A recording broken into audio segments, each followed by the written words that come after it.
É uma discussão que está se remetendo ao Poder Legislativo. Além deste aspecto, este debate serve ainda para sinalizar para a sociedade local, regional e nacional que a questão do acesso universal à educação, segundo princípios de igualdade de oportunidades, constitui um dos nossos principais desígnios, pois o amadurecimento do processo de democratização da nossa sociedade está intimamente associada à expansão e transformação da estrutura educativa. Nós estamos dando um belo testemunho do como nós nos importamos por essa questão. Para uma sociedade, e essa é uma das opiniões que eu emito, que às vezes não agradam, essa sociedade que a gente vive não gosta de escola. É uma sociedade que deriva da escravidão, e escravo não precisa pensar. Então, em geral, a sociedade não gosta de escola. No Brasil é possível enriquecer sem passar pela escola.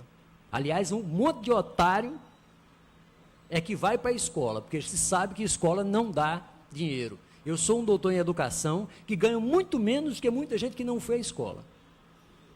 É por isso que eu falo coisas que às vezes não agradam. Na nossa sociedade existe uma mentalidade tacanha que acha que ir para a escola é coisa de otário. Então, nós estamos falando que é uma contribuição à jovem democracia, porque o Brasil nunca teve 30 anos de democracia. Pode olhar a história do Brasil e procure 30 anos de democracia. Nós estamos tendo. Vamos ter que amadurecer as gerações que estão nas nossas idades e as gerações que estão chegando. Eu tenho um filho de 17 anos que foi para a rua, e eu perguntei, o que é que você foi fazer na rua? Fui lutar contra a corrupção. Eu falei, a de quem? Porque a mídia está acostumada a nos ciscar como cachorros violentos contra os políticos, mas a sociedade brasileira é corrupta, toda ela, em todos os segmentos é corrupta. Os engenheiros não costumam dispensar o último centavo do último aditivo para fazer qualquer obra. Existem professores corruptos que ganham e não trabalham. É difícil dizer isso, e isso é muito desagradável. Mas eu formo professores. Não é fácil a opção de ser professor. Mas existem médicos corruptos. E a sociedade brasileira tem uma grande vocação para jogar o lixo para baixo do tapete. Se a minha hipótese, estudei Gramsci. Gramsci disse que o Estado melhoraria se a sociedade regulasse o Estado. E quem regula a sociedade? É o mercado? É o mercado que regula a sociedade? O mercado é honesto? Jura? Acredita nisso? O mercado é honesto? É o mercado que vai regular a sociedade? Melhore a sociedade, que há uma grande chance de melhorar o mundo do Estado e da política, porque os políticos vêm da sociedade.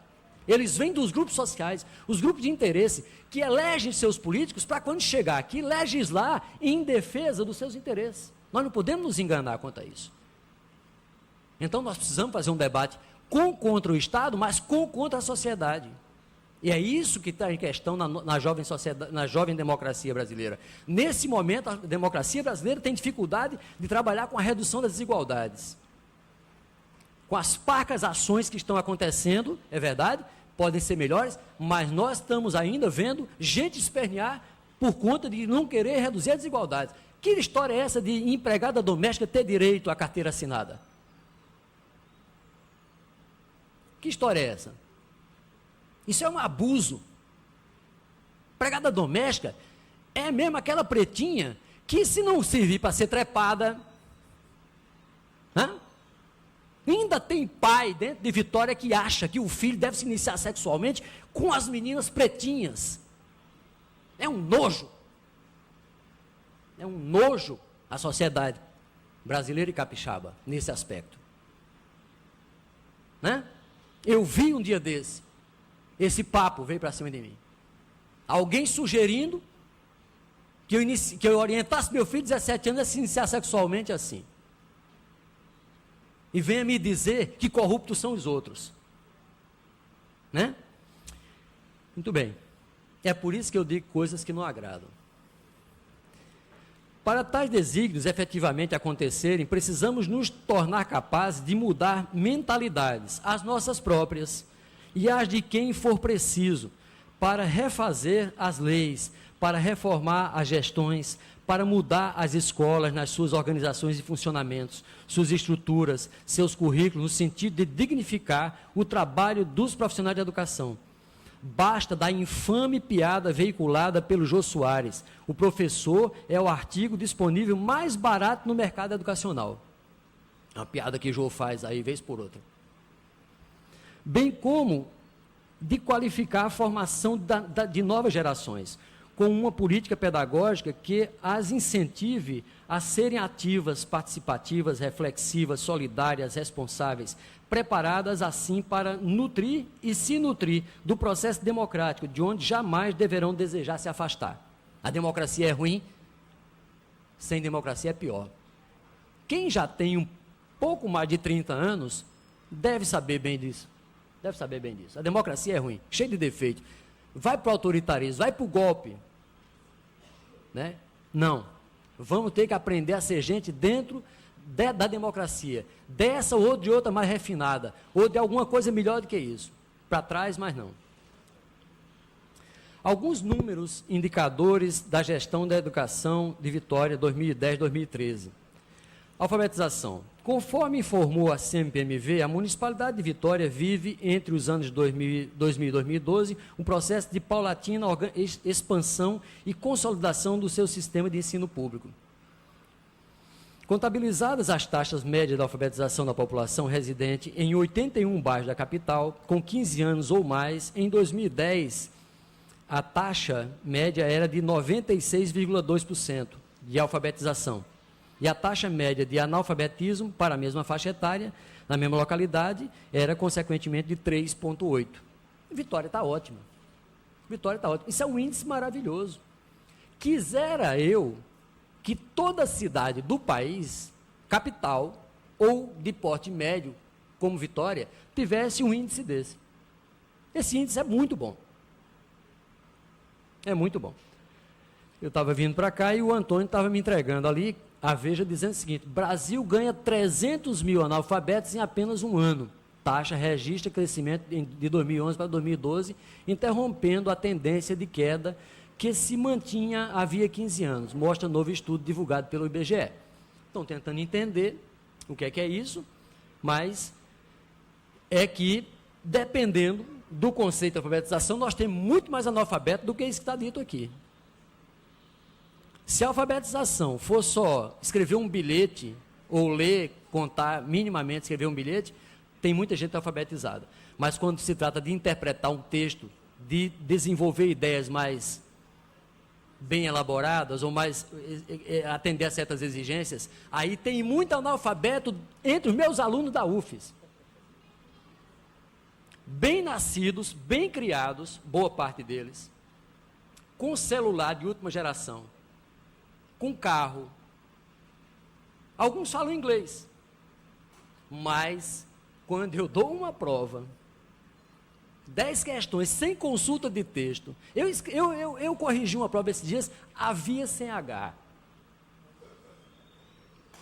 Havia sem H. Eu me lembrei da mulher lá no interior da Paraíba dizendo assim: havia menino, anda menino, havia menino, vamos perder o ônibus. É dessa havia que ele está falando, havia sem H. A história de brincar aqui, seja, descosta, isso é um negócio que, né? Descosta, seja. E a linguagem agora da internetica? PQ e tudo abreviado. Quer dizer, nós estamos, se a gente observar, é um contrassenso. Nós estamos em melhores condições, em termos de avanço científico, em termos de avanço tecnológico, mas nós estamos cada vez mais em condições difíceis do ponto de vista humano. A internet está providenciando uma coisa na casa da gente que é impressionante. Eu estou lutando com isso todo dia, imagino que vocês lutam também. A internet, ela é boa para aproximar quem está distante, mas ela é péssima porque está distanciando quem está perto. Os meninos ficam tão ligados à internet, em jogos, que não conversam mais em casa, embora converse com o mundo todinho. que ninguém vê a face. Enfim. As menores taxas de analfabetismo, Luiz mostrou aí, abaixo de 3%, estão naqueles bairros, eu não vou me ater a eles que Luiz já mostrou. As taxas médias estão entre 3% e 5%, ele também mostrou aí. E as maiores taxas de analfabetismo estão entre 5% ou mais por cento. Só para dar um dado aqui. 5 ou mais por cento, a gente vai até 6,5%, Bela Vista, do Cabral, Resistência 6,7%, Cruzamento Santo André 6,8%, tá beleza, está por ali, está quase na meta da inflação. Agora, quando chega em Nova Palestina, pula para 8,2%, na Gurujica vai para 9,2%, Piedade Romão, 7,6%, não, São Benedito 10,5%, Conquista 11,1% e Bairro Industrial 20%. Isso é acima de 5%. 20% é 4 vezes 5% que uma localidadezinha ali tem. Outra tem 2 vezes. É muita coisa, né? Agora, aqui vem uma questão. Como é que vai se fazer o uso eficiente do recurso público para enfrentar essa questão? O projeto Vitória Alfabetizada prevê alfabetizar 4 mil pessoas entre 13 e 16. A questão é, vai se botar a mesma quantidade de dinheiro ou vai se fazer o mesmo projeto pedagógico de alfabetização para a região que tem baixa taxa de alfabetização, para que tem média taxa e para que tem alta taxa? O processo de alfabetização é o mesmo, ele vai dar bom resultado. Nós vamos ter que sair do debate de quantidade para o debate de qualidade. Parece que um sujeito, né, que está numa comunidade mais alfabetizada tem menos problema cultural para se alfabetizar do que o sujeito que está dentro de uma comunidade menos alfabetizada. Então, tem aspectos culturais, sociais, que vão além do econômico. Para o econômico ser bem utilizado, me parece, vai ser preciso conhecer melhor quem são esses sujeitos que se quer alfabetizar. Porque, inclusive, tudo indica que eles são mais velhos. E tudo indica que eles são mais pobres. Por exemplo, quando eu pego aqui os dados do problema da alfabetização, da baixa alfabetização, da taxa mais baixa, abaixo de 3%. Vamos lá. Eu pego aqui o primeiro bairro. Ilha de Santa Maria, peraí. Não, estou nas médias aqui, deixa eu achar as baixas. Quando eu pego o primeiro bairro aqui, eu acho Barro Vermelho, Mata da Praia, 0,4%. Quem é esse analfabeto? São o dono das casas, dos apartamentos? Ou é quem trabalha para eles? Quem é esse analfabeto de Mata da Praia e do Bairro Vermelho, Romário? Tudo indica que não são os donos das casas, que não são os filhos dos donos das casas. Né?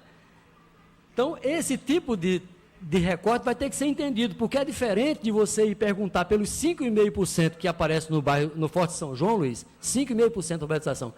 O perfil não é o mesmo, é o que eu estou dizendo. A cultura que está em redor vai fazer diferença para se pensar a eficiência, a eficácia do uso do recurso para gerar o efeito de alfabetizar bem.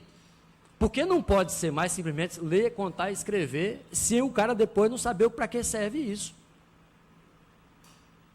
Nós temos que sair para um debate de qualidade. Então, discutir o conceito de alfabetização vigente é uma discussão do tipo, ser ou estar alfabetizado? Se estar alfabetizado é saber ler, escrever e contar, o conceito é limitado. Um conceito limitado pode ser bom para formar peões que vão sustentar o funcionamento do sistema de geração de riqueza sob baixa remuneração. Para formar peão, está bom. Ler, contar, escrever minimamente. Para formar peão, está bom. Mas é peão que a gente quer formar? Essa lógica é lucrativa para o Estado atrasado e para alguns poucos ramos dos negócios privados que se nutrem desse sistema de baixo impacto social. É uma lógica perversa, gera uma cadeia de educação como negócio que funciona a baixo custo. Vou terminar. A educação pública não deve se prestar para favorecer essa lógica. A educação pública deve se prestar para formar o cidadão sujeito, ciente de si, dos seus direitos e deveres para com a produção das melhores condições de vida, de trabalho e lazer para todos. A cadeia de educação como negócio incide diretamente sobre o perfil dos trabalhadores da educação que são recrutados para realizar a alfabetização subalterna. Dá margem para a piada dita pelo Jô Soares, né?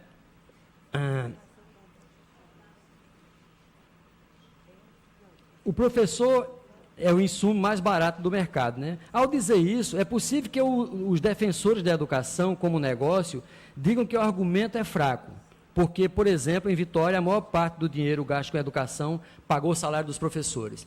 Pagou salário, mas pagou baixo salário. Então, dependendo da perspectiva da alfabetização, você vai se contentar com um esforço tal que gera a necessidade de uma remuneração tal que não mexe muito na lógica que está aí colocada.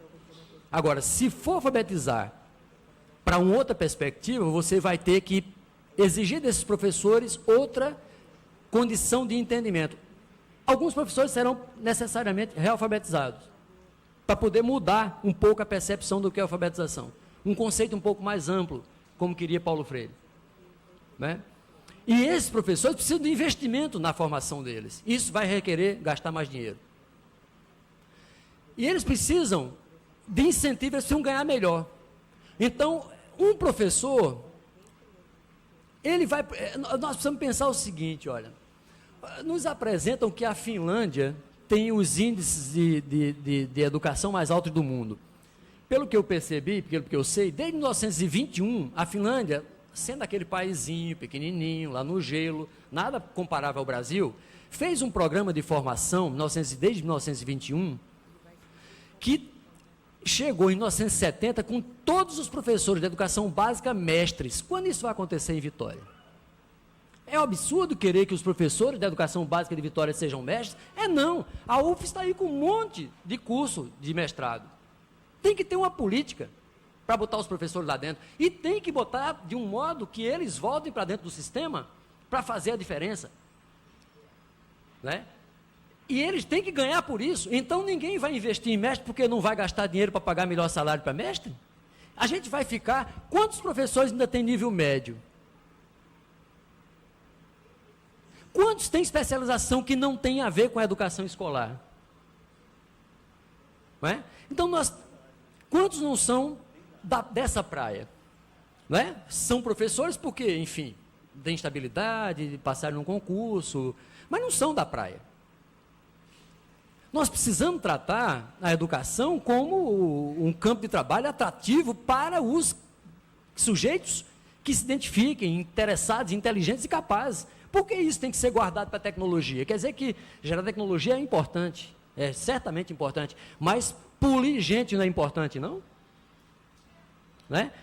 Tratar com um processo de educação que faça a diferença na formação do sujeito não é importante, não? Isso é prioritário, isso é fundamental. Tá bom, Luiz disse, deu 25 minutos, eu continuo conversando com vocês depois. Tem mais coisas para dizer, mas já foi bastante. Depois eu coloco outras ideias. Muito obrigado.